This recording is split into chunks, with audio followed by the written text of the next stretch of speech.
So it's been about a year since we've been here in Missouri in a higher humidity environment, and the only cast iron surface that has yet to be treated to prevent rust is my drill press. Now I held off because I heard that Carbon Method was going to be coming out with a reconditioning product that we could use before putting on their carbon coat. And finally they have that product, and that's what I'm going to use here on the drill press to kind of rehab the surface, get it looking new, and then of course get it protected with carbon coat. So let me show you the stuff that they came out with because it's pretty cool. So Carbon Method wanted to come up with a better way to condition the surface and prep it for carbon coat. And if the surface is super smooth, carbon coat just works better. So that's really what this system is all about. And they wanted to develop an oil that works better than classic oils that we use to remove rust on the surface in terms of cutting through the material faster, dissolving that rust faster, and also helping contain the oil under the pad so you don't get as much splatter, which is really nice. So let's take a look. So the system is fairly simple. It consists, of course, of the reconditioning oil, and then they have 3 abrasive pads. The most coarse one, 320 to 400, the one in the middle, 600 to 800, and the white is 1200 to 1500. So let's take this over to the drill press, start doing the dirty work. Now this surface looked a lot worse months ago, but as we used it and wood rubbed against the surface, that the surface rust can kind of go away, but you see we still have some significant staining here that we're going to want to take care of. And we also have more significant rust in a few other spots that are not flat. We've got one spot here on the chuck that is particularly bad, so we may not be able to get that perfect, but we're definitely going to use the system to clean up that rust. And on the post here, right above that little collar piece, we've got a lot of rust hanging out there, so hopefully we'll be able to clean that up too. All right, we'll start with the maroon, the coarsest one here. What you're going to want to do is put that on a random orbit sander of your choice. 5 or 6 inch will work just fine. You can keep the pad square. I would cut off the excess, certainly, like that. You don't have to round it, but I don't know. I think it looks better to dog ear it. Something like that. And now we're ready. All right, so I'm going to take some of this reconditioning oil and apply it to the surface, especially in the areas where there is more heavy rust. You want to kind of get it in there pretty good and let it sit for a few minutes. I'm also going to hit the chuck and the post. It's got kind of a citrus smell. Gotta say, it smells quite pleasant. I'm just going to dab this stuff around just to make sure it's spread out a little bit.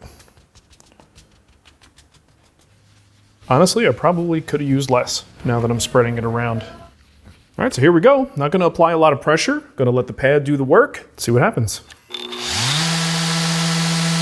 So traditionally, there are 2 ways to remove rust from our tools. One is chemically. This usually involves using a commercial product that converts the active red iron oxide into inactive black iron oxide. The end result is no active rust, but you're typically left with dark rust tattoos. Harmless, but they can bother the type A among us. The second option is mechanical. By using abrasive pads or sandpaper and some kind of lubricant, we can essentially scratch away the rust. Sandpaper tends to leave pretty heavy scratches, so abrasive pads are preferred. But the quality of the pad can make a big difference as well as the kind of lubricant that you use. All right, now we're just going to take off the schmutz. And I guess if we had some heavy rust, we could repeat this process with the maroon, but this wasn't too far gone, so I don't think we really need to. And we'll also get the chuck and the post. It is a long, smooth shaft! So now we move on to the gray pad.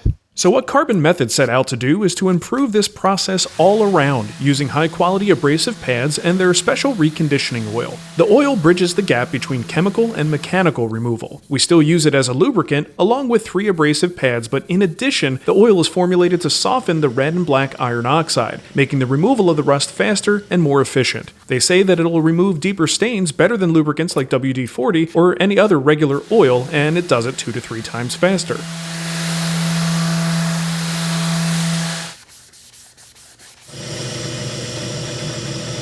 Right, now that the abrading is done, use a little bit of mineral spirits on some blue shop towels, clean up the surface, and we're really going for clean here. We'll redo this as many times as it takes for us to have a clean rag.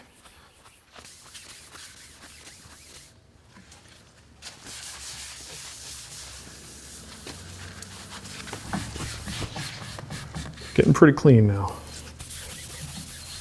So the cast iron is looking pretty pristine at this point. And the next step is to apply the carbon coat. Now I have a video on how to do this from almost a year ago at this point, if you want to see that entire process, but we've got a couple different products. We have the cleanser we're going to use to clean the surface. Then we're going to apply the carbon coat in multiple coats and then finish it off with the carbon glide.